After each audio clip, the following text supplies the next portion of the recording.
হাফেজ জামিন সাহেবের কবর থেকে আওয়াজ বের হইতেছে, তার বন্ধু শুনতেছে, मेरे कब्र पर कौन हो, मैं हाफिज जामिन हो, मैं जिंदा हो, मुर्दों की कब्र पर जाके फातिहा पढ़ो। আমার কবরের পাশে কে দাঁড়ানো আছো বন্ধু, मैं जिंदा हो, আমাকে আল্লাহ অন্য মৃত ব্যক্তিদের তুলনায় আলাদা জীবন দান করেছেন। সুবহানাল্লাহ। मैं जिंदा हो, मुर्दों की कब्र पर जाके फातिहा पढ़ो। আমার আশপাশে অনেক মানুষ, তাদের অবস্থা আমার মতো নয়, তাদের সূরা ফাতিহার বেশি দরকার, তাদের দোয়ার বেশি দরকার, তাদের কাছে গিয়ে তোমরা দোয়া করো। সুবহানাল্লাহ। মৃত ব্যক্তিরা কবরে কি অবস্থায় আছে,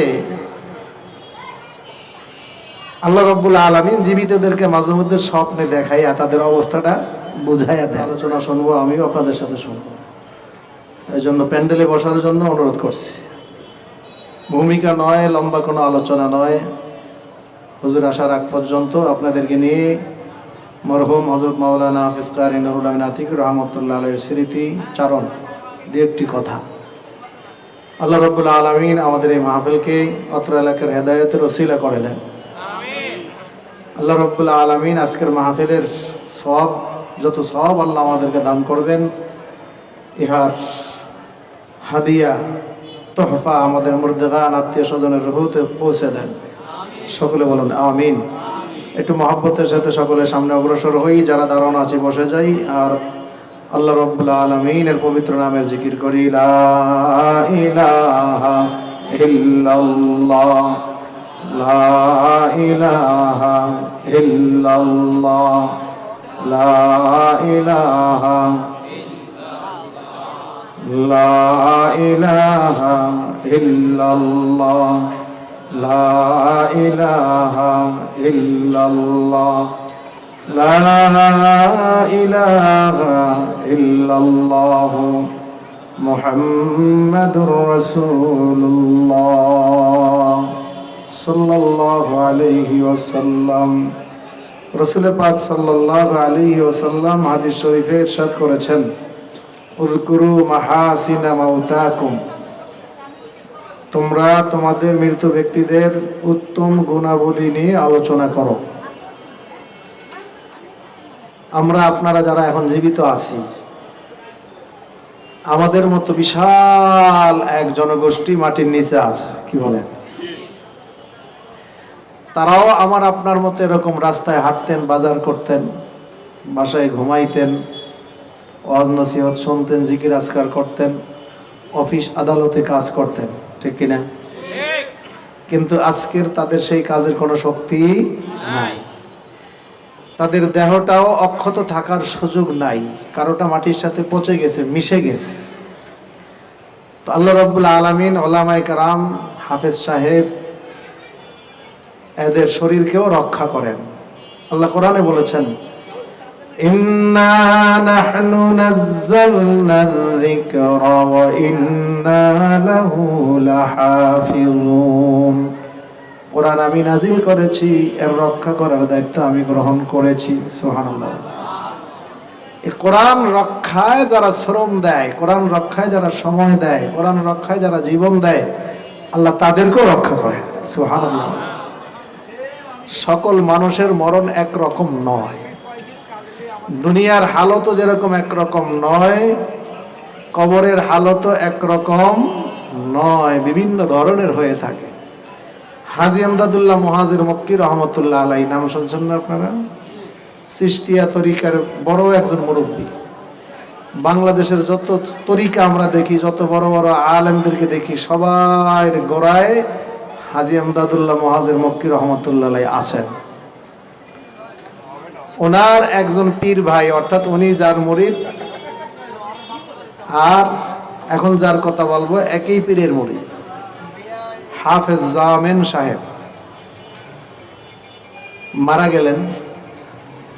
তার বন্ধু কবর জিয়ারতে গেলেন। কবর জিয়ারত আছে কি নাই? কিন্তু কবর পূজা নাই। কবর জিয়ারত মানে কি? কবরবাসীর কাছে আমরা চাইবো নাকি তার জন্য আল্লাহর কাছে দোয়া করব?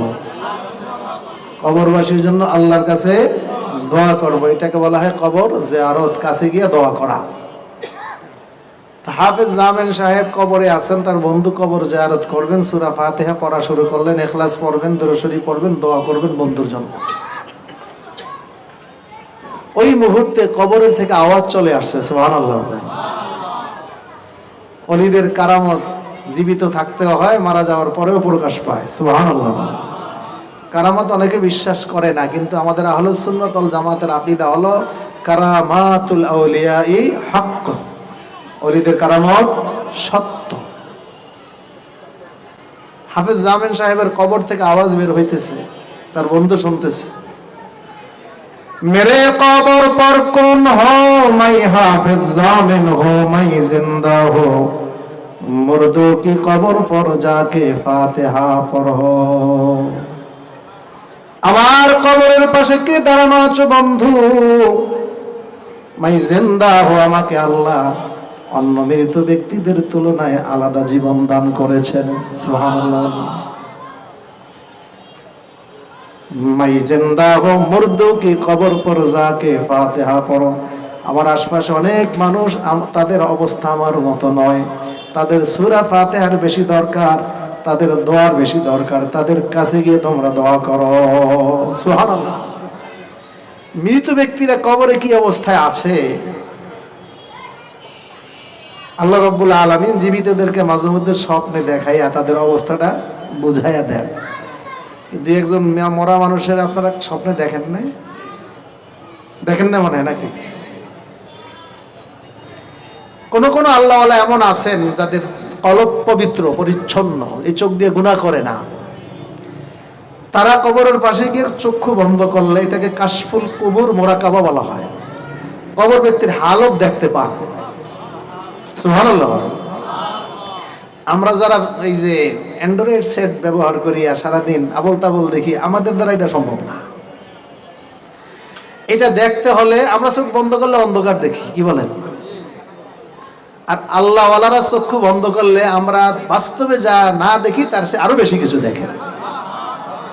কুলুবুল আরিফিনা লাহা উয়ুনুন, কুলুবুল আরিফিনা লাহা উয়ুনুন তারা মা লা ইয়ারাউন নাযিরুনা। আল্লাহওয়ালাদের কলবের চক্ষু আছে, আর স্বাভাবিক চক্ষুওয়ালারা যা না দেখে তারা তা দেখে, সুবহানাল্লাহ। তো কবরবাসীর হালত স্বপ্নের মাধ্যমে অনেকটা জানা যায়। হযরত মাওলানা মরহুম নুরুল আমিন আতিকি রহমাতুল্লাহ আলাইহি, হুজুরের ইন্তেকালের পরে আমি হুজুরকে 2 বার দেখেছি স্বপ্নে। একবার দেখলাম আননুরি জামে মসজিদে, আমি উত্তর পাশের বারান্দায়, হুজুর মিম্বরে খুতবা দিতে যাচ্ছেন, চেহারা সুন্দর, পোশাক পরিচ্ছদ সুন্দর। কি বোঝা গেল? ভালো আছেন না খারাপ আছেন? ভালো আছেন না খারাপ আছেন? আরেকদিন দেখলাম আমি একটা বড় মাদ্রাসায় আছি, স্বপ্নের ভিতরে একটা মাদ্রাসার ছাদে আছি, কোরআন তেলাওয়াতের আওয়াজ ভেসে আসতেছে, আমার হৃদয় জড়িয়ে যাচ্ছে, মনটা গলে যাচ্ছে স্বপ্নের ভিতরে। এত সুন্দর কোরআন তেলাওয়াত কার? মনে হইল যে এই তেলাওয়াত তো আতিক সাহেবের। তো আতিক সাহেব কোথায় তেলাওয়াত করে? ঘরের বিল্ডিং এর মাদ্রাসার ছাদটা ফাঁকা হয়ে গেছে, স্বপ্নের অবস্থা তো। এখন দেখি হুজুর অনেকগুলো ছাত্রদেরকে কোরআন তেলাওয়াত শিখাইতেছে, শিক্ষকতা করতেছে। আমি ভাবলাম যে হুজুর মাশাআল্লাহ এত সুন্দর তেলাওয়াত। তখন আতিক সাহেবের অবদানের কথা আমার মনে পড়ে গেল, যে আতিক সাহেব আমার উপরে, আমার জন্য তার অনেক অবদান আছে। মারা গেছেন অতটা আমার মনে নাই, আমি মনে করতেছি জীবিত আছেন। আমি যখন এখানে হাফেজ নিয়োগ হই 1999 সালে তারাবির হাফেজ হিসাবে, হুজুর রমজান মাসে হুজুরের অভ্যাস ছিল ইফতারের পরে, অর্থাৎ মাগরিবের নামাজ আদায় করার পরে ওজিফা কালাম আদায়। হুজুর কিন্তু অনেক ওজিফা আদায় করতেন। হুজুর আপনারা দেখছেন কিনা, জবান লড়তেই থাকতো, হাঁটতেন, একটু হাঁটতেন, কিডনি রোগী ছিলেন, হাঁটতেন, সকালে হাঁটতেন, বিকালে হাঁটতেন, হাঁটতে হাঁটতে অনেক দূর যাইতেন। তসবিহ হাতে থাকতো, দোয়া কালাম চলতেই থাকতো, চলতেই থাকতো, চলতেই থাকতো। এই অভ্যাস ছিল তার। এরকম জবান লড়নেওয়ালা, জবান নাড়ানো আবেদ খুব কমই দেখা যায়, কি বলেন? হুজুরের প্রতিদিনের আমল ছিল কবর জিয়ারত। বিকালেও যাইতেন, রাত্রেও যাইতেন। বিকালে মানুষজন থাকে, রাত্রে যখন যাইতেন তখন তো স্বাভাবিক মানুষজন থাকে না। এরকম অনেকগুলো আমল তার আলাদা স্পেশাল ছিল, যেটা অন্য স্বাভাবিক সকলের মধ্যে দেখা যায় না।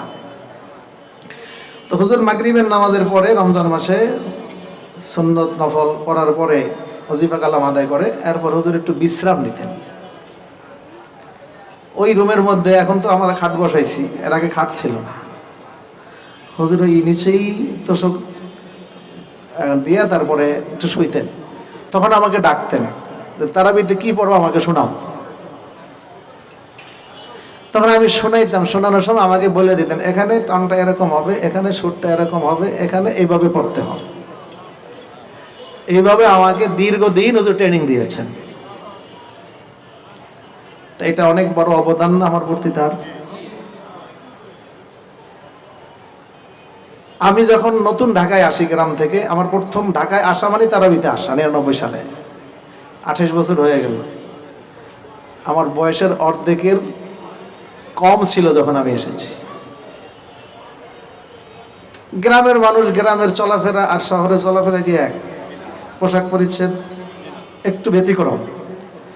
আমি ঢাকায় আসার পর হুজুর আমাকে পা থেকে মাথা পর্যন্ত সাজাইলেন ঢাকার পোশাক দিয়া, নতুন পোশাক দিয়া। যাক, তো এই সকল অবদানগুলো আমার মনে পড়লো। তখন চিন্তা করলাম হুজুরের কিছু হাদিয়া দেওয়া দরকার। ঘুমের মধ্যে, স্বপ্নের মধ্যে 5,000 টাকা দিলে কম হয়ে যায়, 10,000 টাকা দেওয়া দরকার।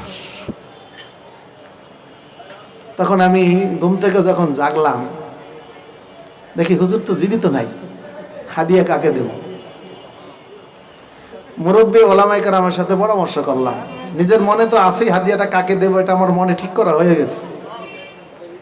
তারপরেও সিনিয়রদের সাথে আলাপ করলে আরেকটু কি হয়ে গেল, আমারটা আরেকটু মতামতটা মজবুত হয়ে গেল। পরে আমি 10,000 টাকা একসাথে দিতে একটু কষ্ট হয়, 5,000 টাকা নিয়ে আমি নিজেরও খেয়াল, আলেমদেরও পরামর্শ নিয়ে আমি বাসায় গেলাম। বাসায় গিয়ে হুজুরের ওয়াইফ সহধর্মিনী জীবিত ছিলেন তখন, পর্দা রক্ষা করে হুজুরের ছেলেরা ছিলেন।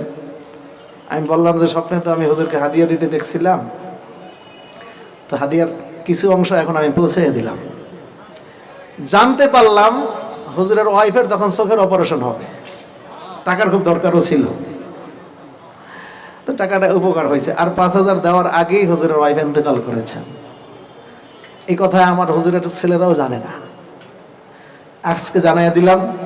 যেহেতু এখন হুজুরের সন্তানরা আছেন, আর আমি যেহেতু নিয়ত করে ফেলেছি, পরবর্তীতে 2-1 কাছে বলেও ফেলেছি, এটা পরিবারের কাছে যারা সদস্য আছেন তাদের কাছে আমি যেভাবে হোক পৌঁছাইয়া দেব। এটা এভাবে প্রকাশ্যে বলা হয় না, আজকে মনে আসছে সেজন্য বললাম। হুজুরকে একদিন দেখলাম, যারা আছেন আসেন, মুফতি সাহেব হুজুর আসবেন। হুজুর এসে যদি এত কম জনসংখ্যা দেখেন, হুজুর কাছে কেমন লাগবে? বসে যান সকালে, হুজুর রওনা করবেন। পথের মধ্যে যে কত মানুষ দেখা করে, কত মানুষ। আমি একদিন এশার নামাজে আন্নুরি মসজিদে রমজান মাসে তারাবিতে যাব, 1 মিনিটও নাই, ঢুকতে পারতেছি না। ওই মুহূর্তে একজন আমাকে ধরছে, এমন একজন জ্ঞানী গুণী মানি ব্যক্তি ধরছে, সারাইও যাওয়া যাইতেছে না। মাসালা জিজ্ঞেস করতেছে অথবা কিছু বলতেছে। তো আলেম ওলামারা রাস্তায় গেলে এমনভাবে ধরে, আসলে সময় মতো পৌঁছাও মুশকিল হয়ে যায়। মুফতি দেলোয়ার সাহেব হুজুরকে যদি কেউ পায়, সহজে ছাড়ে? কি বলেন? আমরাই তো সহজে ছাড়ি না। কত মাসালা মনে পড়ে, কত কিছু জিজ্ঞাসা করার দরকার হয়। তো হুজুর আসবেন, পথের মধ্যে কত জানি বাধাগ্রস্ত হবেন, কত মানুষ জানি দেখা করবে, সালাম দিবে, মুসাফা করবে, ফতুয়া জিজ্ঞাসা করবে, মাসালা জিজ্ঞাসা করবে। একটু দেরি হওয়াটা অস্বাভাবিক নয়। আতিক হুজুরকে একদিন দেখলাম জুমার নামাজের খুতবা দিবেন, আরেকদিন দেখলাম কোরআন তেলাওয়াতের হালতে আছেন। তো বোঝা গেল ভালো একটা অবস্থানে আছেন। উযকুরু মাহাসিনা মাউতাকুম, তোমরা তোমাদের মৃত ব্যক্তিদের ভালো গুণাবলী নিয়ে আলোচনা করো। জীবিত থাকতে তার কি হালত ছিল আমরা দেখেছি, কাছের থেকে আমরা অনেকেই দেখেছি। দূরের থেকেও দেখেছি। আতিকি সাহেব কেমন ছিলেন, ভালো ছিলেন না মন্দ ছিলেন, এটা আতিকি সাহেবের ইন্তেকালের পরে জানাজা প্রমাণ করেছে। আমাকে এক বন্ধু মানুষ বলাই বাড়ি, মিরপুর 2 নম্বরে থাকেন, উনি বললেন আমাকে যে আজকে যে একজন যে মানুষ মারা গেছে এটা বোঝা যায়, একজন ভালো মানুষও যে ইন্তেকাল হয়েছে এটা বোঝা যায়। মার্কেট বন্ধ ছিল, দিন সাপ্তাহিক বন্ধ, সাপ্তাহিক বৃহস্পতিবার ছিল, মাঠটা ভরে গেল, স্কুল মাঠ, তাও তো মানুষ নামাজের কাতারের মতো দূরত্ব তৈরি করে দাঁড়ায় নাই, খুব কাছাকাছি দাঁড়িয়েছে। আপনারা ছিলেন না সেখানে? জানাজায় ছিলেন না অনেকে? কারা কারা ছিলেন দেখি? আলহামদুলিল্লাহ অনেক মানুষ ছিলেন। খুব একটা সময়ও কিন্তু দেওয়া হয় না, দীর্ঘ সময় ব্যয় করা হয় না। আলহামদুলিল্লাহ জানাজায় যথেষ্ট লোক হয়েছে।